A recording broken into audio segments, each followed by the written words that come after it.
Good morning. Thank you for calling Lake Nona VA Medical Center. This is Jose. How may I assist you? Hi. Yes, I'm about to transfer you. Okay? Thank you. Now, for transfer, I would press transfer. I would dial 1, 2, 3, 4, 5 numbers. The minute I hear one ring, then I'll hang up for the connection to go through. All right. This is an illustration for how to open up a wheelchair when you have a patient. Okay? So I'm going to go step by step and show you what to do. Wheelchairs should normally be closed, so you open the wheelchair, press down on each end without having to hurt your fingers or anything. Then what you would do is lock the wheelchair on both ends, and once the patient comes and sits down, then you would drop the footrest on each side.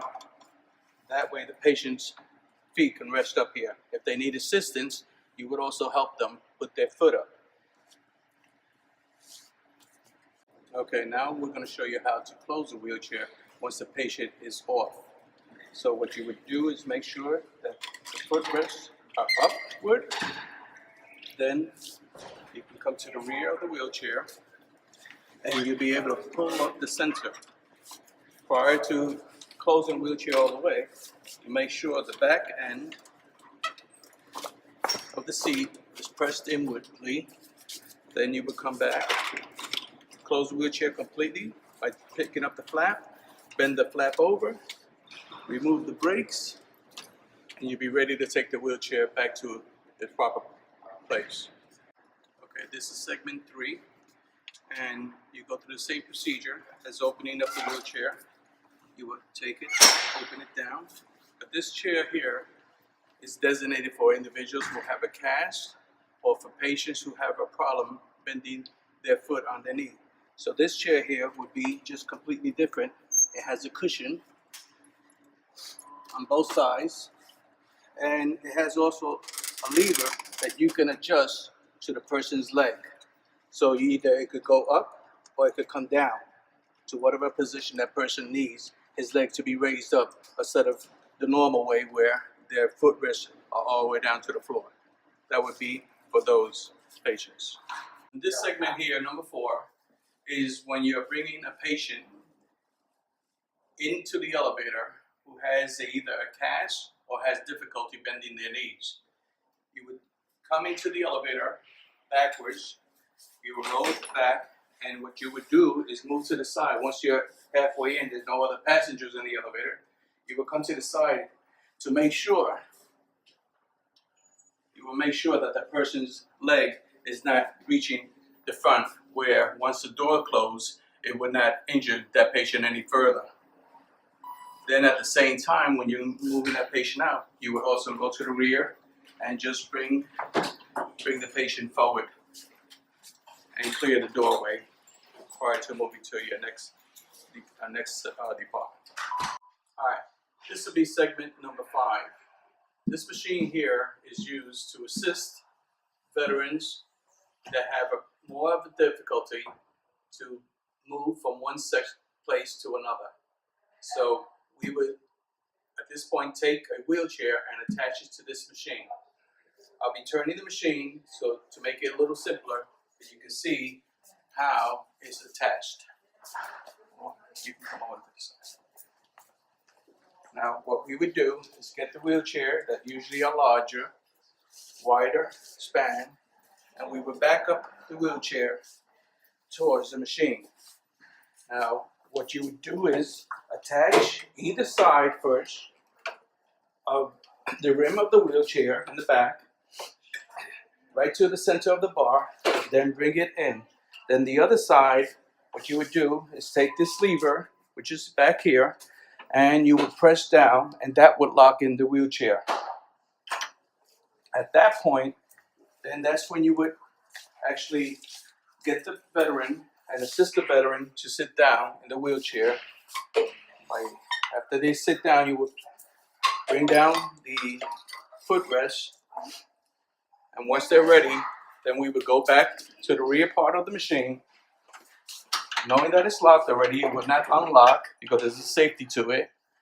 And then what we would do is put on the machine. The machine goes on with the button. but it will not operate unless you have the key to it. So once you place the key back into the slot, you turn it upward, put on the machine, then you have two buttons here. One would be a turtle, which the pace will be much slower, especially for those individuals that are just learning how to use the machine while they're in training. Or it would be rabbit once you've already learned how to move the machine.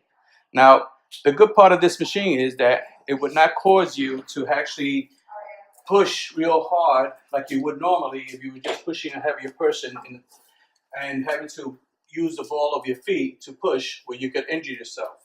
With this machine, what it does is once you put it on, you would press the right lever and it would help the wheelchair just move. Once the patient's in there,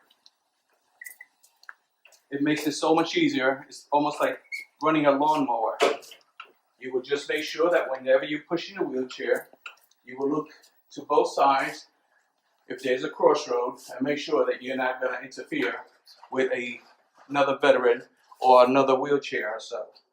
So it also has a button where just before you make a turn and you're clear, you make sure no one else is coming by that you would perhaps injure that other person or the patient that you have in a wheelchair.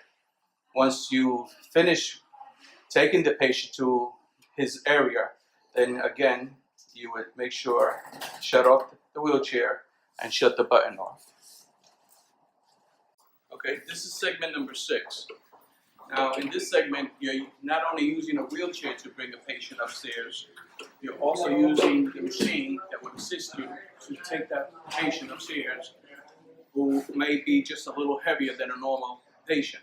So what you would do is, again, just like previously with the regular wheelchair, you would use this, you would put it on rabbit, and you would maneuver the wheelchair backwards with the patient.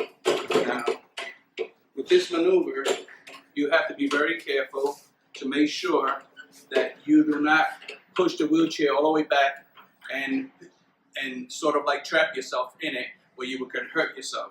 What you would do is move to the side and continue bringing the wheelchair towards the rear. Once it clears the front of that patient's foot. This is to make sure that you don't injure the patient's foot at any time. Once you finish, then again, you would come to the rear part of the wheelchair. You would bring the wheelchair forward, clear the doors, and then take the patient wherever they need to go. This will be segment number 7. In the same manner that we showed you how to attach a wheelchair, this one will teach you how to detach the wheelchair from the actual assistance of the machine. So what you would do is once the patient is off the wheelchair and you have it where you brought up the footrest, you will come back to the back part of the wheelchair. You make sure that it's completely off. That's not operational at all. Make sure the key is also turned off. So what you would do is press the lever in the beginning that you have here. Press down on the actual locking system. Bring it up. Bring this up. This would allow you then to detach the wheelchair itself from one side. Then you would maneuver it to the left side of it or the right. And this way you will have the wheelchair free from the machine. Then you would take the machine at the end once you finish using it and you will return it to its proper area and plug it in and make sure that it remains charged at all times.